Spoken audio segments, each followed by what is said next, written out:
În momentul în care cineva are mai multe kilograme decât câți centimetri are peste 1 metru, oamenii ăla sunt bolnavi. Pentru că obezitatea este boală.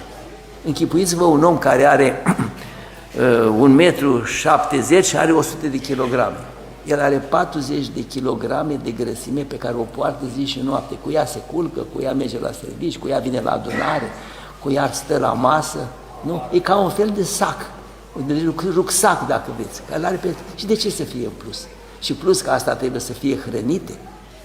Au și ele murdăriile lor care intră în sânge și adun și car tot timpul, iar toată grăsimea are hormoni estrogeni care distrug total și predispun la cancer, mai ales la femei, care sunt femeile care au greutate mai mare, au mai mulți estrogeni și estrogenii ăștia sunt hormoni care dau femeii frumusețe, eleganță, stil, bucurie, dar care mușcă din sân.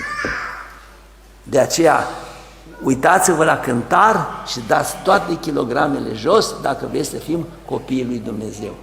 Nu putem să spunem burtă mare, fraților, noi trebuie să ne pocăim și de acum să ascultăm de ce zice Domnul, tot, orice cuvânt, știi?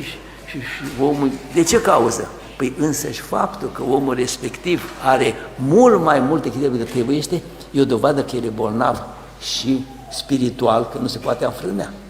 Din ce cauză unul este prea plinuț? Că nu se poate, nu are frână. Când vede ceva, năpustește peste acel ceva. Apoi, 4 ore înainte de culcare, nu mai mâncați absolut nimic. Zic sus că nu erau atenți. 4 ore înainte de culcare, nu mai mâncați absolut nimic. Și ce înseamnă absolut nimic? Cifra? 0.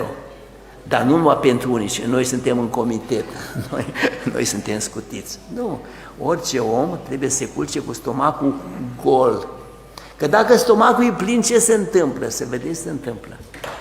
Când bagi mâncare în stomac, mâncarea nu stă prea mult pentru că nu are frigider și nici congelator.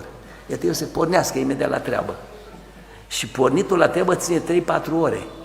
Dacă mănânci un măr, 2-3 ore, organismul ia mărul, îl bagă în stomac, din stomac îl bagă în intestin, din intestin îl bagă în sânge și din sânge în tot organismul.